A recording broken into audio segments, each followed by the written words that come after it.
Call the member for Ballina on her birthday. Member for Ballina. Happy birthday to you. Happy birthday to you. Happy birthday, dear Mara. Happy birthday to you.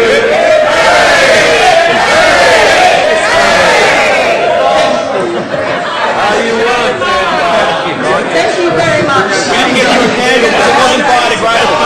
I'm at the age where I don't like to recognise my birthday. Member for Ballina will be heard in silence. They're just being. Can we hear the question now, please? Can we hear the question? What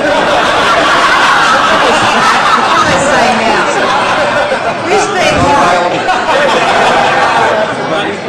Now let's start at the time. I'm rethinking my question now. Yeah, Madam Speaker, my question is to the Premier. If the details of the federal government's new National Energy Plan demonstrates that the plan will fail to meet either the Paris climate targets or New South Wales' own climate target, will the New South Wales Government reject the federal plan and consider joining other states and territories in a state-based clean energy target scheme instead? Madam Speaker, I join the choruses and wish the member for Ballina a very happy birthday, and to give us some good news on her birthday, and to say that on this side of the House we won't sell out on principle, Madam Speaker. We've seen evidence from those opposite; they will sell out their soul to get a headline. I'll get back to that.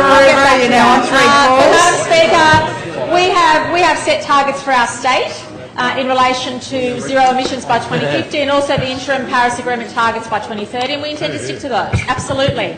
But what we also have, which I'm extremely proud of, is we are the most energy resilient state in the nation, because we have been responsible in the way in which we've acquired our energy sources, but also in the way that we've supported initiatives to reduce emissions. I stand by our policies, Madam Speaker, and as you would know, as a member from the North Coast, when we came to government, they had given out CSG licences like confetti, Madam Speaker. All over the northern New South Wales, Madam Speaker. They had again sold out their souls in relation to green policy. And we had to clean up a lot of the mess we inherited, and I'm very proud as Premier to have restated our position, notwithstanding what others said, to restate our position, because in New South Wales we have the right balance, Madam Speaker. And to give you an extra degree of comfort, in the next 4 years we'll be spending $1.4 billion, not just to secure our energy sources and put downward pressure on households through a climate change fund. Very proud to announce all the rebates and the incentives for people to use more energy efficient resources, but also to invest in other programs which meet our targets for those reduction in emissions. And what I'm also very proud of, which often gets lost in the debate, you can be energy resilient and responsible and still make sure you're making a good contribution to other forms of energy. Many people would perhaps not realise that the two largest solar farms in Australia and New South Wales, in Broken Hill and Nimbin, I think is the other one. Nimbin, not Nimbin. Not Nimbin.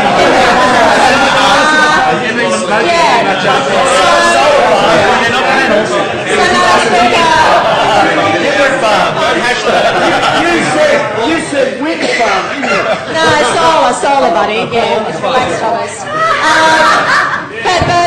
But I make these statements because governments can be responsible in securing their energy, putting downward pressure on resources, but also respecting our environment. And we have the right balance in New South Wales, Madam Speaker, and I'm very proud to lead a government that has that right balance, Madam Speaker.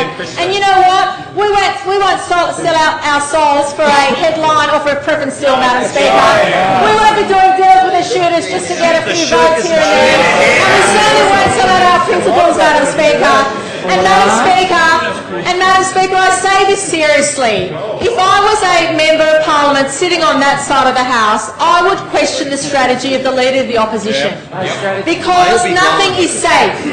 If the Leader of the Opposition thinks it's okay to give 10-year-old guns, what on earth does he think about emissions, Madam Speaker? What on earth does he think about environment? I would say not much. much because you can just wax and wane and change policy on the go, Madam Speaker.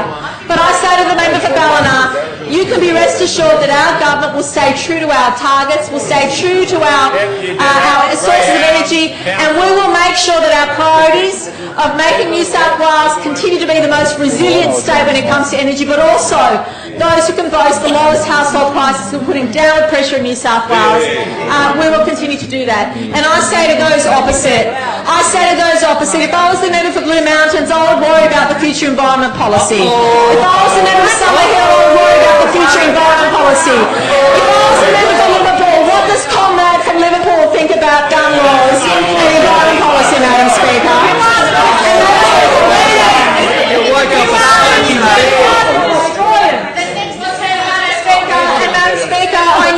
I note the survey that was left on seats from the left faction about policy development and challenges and all those things. It's all the questions the left faction's asking its members. I bet you a lot of members of the left faction, if they were honest, would have a lot to write about in relation to this survey, Madam Speaker. Many members opposite should be questioning their leaders' direction because, Madam Speaker, you have sold out and it's an absolute disgrace. We will not sell out. We will respect